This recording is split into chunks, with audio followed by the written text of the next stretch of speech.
میں محمد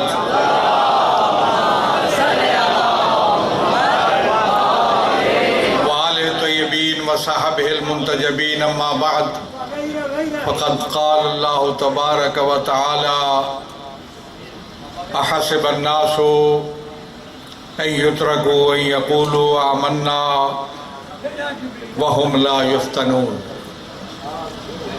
عزیزان گرامی، میں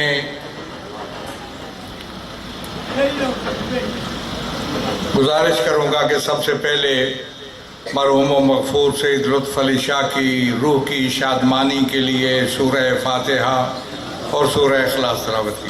میں تعزیت پیش کرتا ہوں مرحوم کی، ان کے والد گرامی کو، ان کے بھائیوں کو، ان کے اعزاء کو اور تمام حاضرین کو جو اس کی یاد منانے کے لیے یہاں، ان کے فرزند منتظر مہدی کو اور تمام حاضرین کو جو ان کی یاد منانے کے لیے یہاں جمع ہوئے۔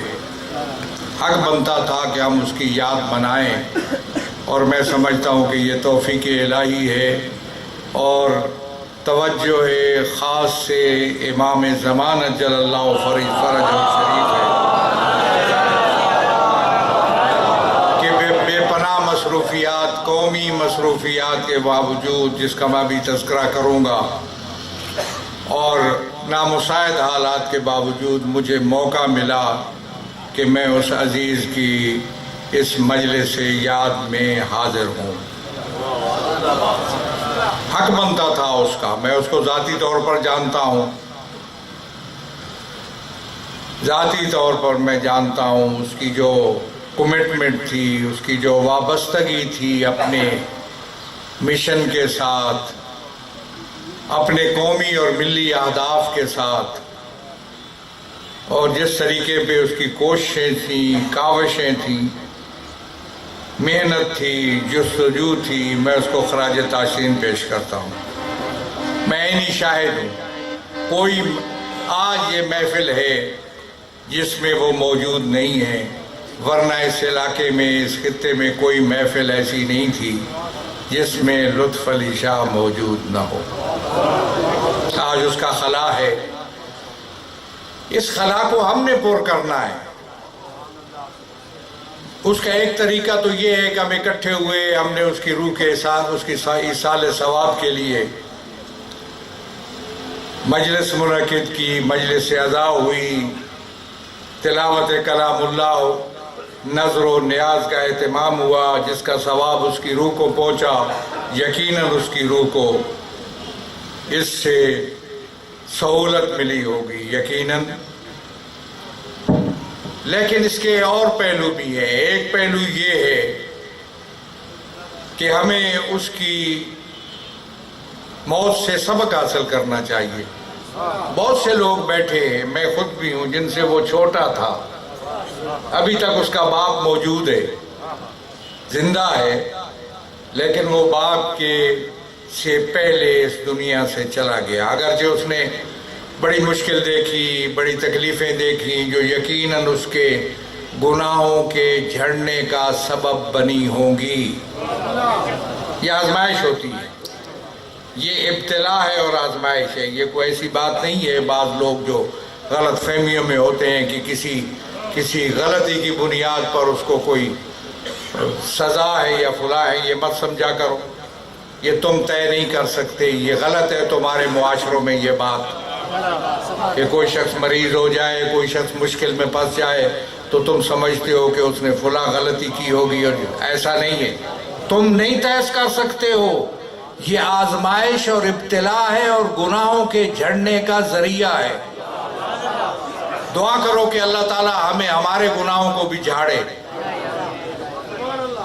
اللہ تعالی ہمیں بھی گناہوں سے بچائے، سبق حاصل کرے۔ ہم سے چھوٹا تھا، ہم سے پہلے چلا گیا، کوئی کسی کا کوئی وقت مقرر نہیں ہے۔ لا تدری نفس بأی ارض تموت، کل نفس ذائقۃ الموت، ہر نفس نے موت کا ذائقہ چکھنا ہے۔ اگر ہم اس کو یاد رکھیں، اور لا تدری نفس بأی ارض تموت، کسی کو پتہ نہیں ہے کس وقت مرے گا اور کہاں مرے گا، اس کو کفن بھی نصیب ہوگا یا نہیں ہوگا، نہیں پتا کسی کو، اس لیے ہمیں غافل نہیں رہنا چاہیے۔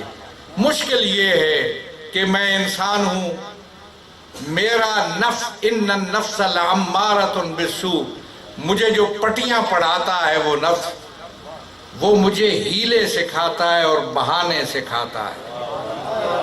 حقائق سے میں گریزاں کرتا ہوں، میں اس میں زیادہ بات نہیں کر سکتا، اور بھی پروگرام ہے۔ میں حقائق سے گریزاں ہوتا ہوں۔ جب مجھے کہا جاتا ہے کہ تمہارے ہاتھ بھی گواہی دیں گے، تمہارے پاؤں بھی، تمہارے جسم کا ہر حصہ گواہی دے گا، تو اس سے ہم شاید اس کو سن لیتے ہیں اور یقین نہیں کرتے۔ میں سمجھتا ہوں آپ سائنس اور ٹیکنالوجی آج جہاں پہنچ چکی ہے،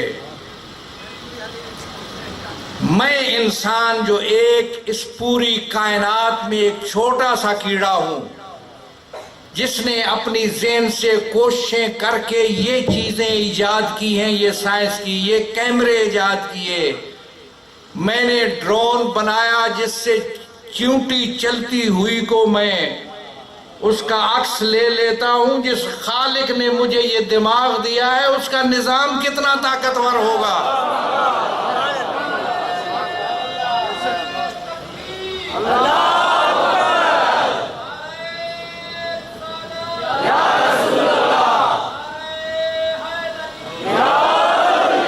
من خزي يومئذ، اللہ تعالیٰ اس دن کی رسوائی سے بچائے، اس سے کوئی چیز مخفی نہیں ہے، وہ بھی اتنی عظیم ذات ہے۔ اور جہاں تک بیان کر رہے تھے مولانا، اور جو خرافات اور غلطیاں آپ لوگوں میں آ چکی، اس کے بارے میں مزید میں نہیں کہتا۔ اس کے لیے کہا کرو لوگوں کو، جب مجالس کراتے ہو، جب محرم مناتے ہو، تو ناج البلاغہ میں جو علی ابن ابی طالب کے توحید کے بارے میں خطبات ہیں، ان کا لیکچر آپ کو دیا کریں، بتایا کریں۔ اس سے بڑھ کر کہیں توحید، اور جو زبور آل محمد صحیفہ سجادیہ کے اندر دعائیں ہیں، اور دعاؤں کے انداز میں جو توحید بیان کی ہے سید سجاد نے، اس کو سمجھا کرو اور سیکھا کرو۔ ان سادہ لوگوں سے جن کو پتہ نہیں ہے، ان سے کیا سیکھو گے؟ میں سمجھتا ہوں کہ اس وقت ہمیں پھر ایک آزمائش کا سامنا ہے۔ تشیع ہمیشہ آزمائش میں رہی، طول تاریخ اس بات کی گواہ ہے۔ شیعہ ہمیشہ آزمائش میں رہے اور ہر آزمائش پر پورے اترے، خانہ زہرا سے لے کر اب تک آزمائش میں رہے۔ تشیع آزمائش میں رہا اور ہر آزمائش پر پورا اترا۔ میں دور نہیں لے جاتا آپ کو بنی امیہ و بنی عباس کا دور، اور میں ان سادات کی، اور طالبیون، سادات کو طالبیون کہا جاتا تھا۔ طالبیون، ابو طالب کی اولاد۔ ایک زمانہ تھا اور ایک دور تھا، پھر سادات کو یہاں ہم سید کہتے ہیں نا، عرب دنیا میں سادات کو شرفا، شریف کا، سید فلاں اس کے ساتھ شریف فلاں۔ ابھی جو جس حکومت کا تختہ الٹا موجودہ حکومت سعودیہ کے اندر نے، وہ سادات کی حکومت تھی، پہلی تشیع کی با جماعت نماز اس دور میں مکے کے اندر کعبے کے سامنے ہوئی۔ یہ تاریخ ہے، میں صرف نہیں جاتا۔ آزمائش، ہم یہاں آزمائش سے گزرے، کچھ ہماری غلطیاں، میں بہت سی غلطیاں ہیں جن کی نظر انداز کروں گا۔ ہم اپنے نظریات کو، آل محمد کے مناقب کو پیش کرتے ہوئے بھی غلطیاں کرتے ہیں، انداز ہمارا غلط ہوتا ہے۔ ہم حوالہ دے کے منوانا چاہتے ہیں الحسن والحسین سیدہ شباب آل الجنہ، یہ منوانے والی بات نہیں ہے، یہ مسلمہ بات ہے۔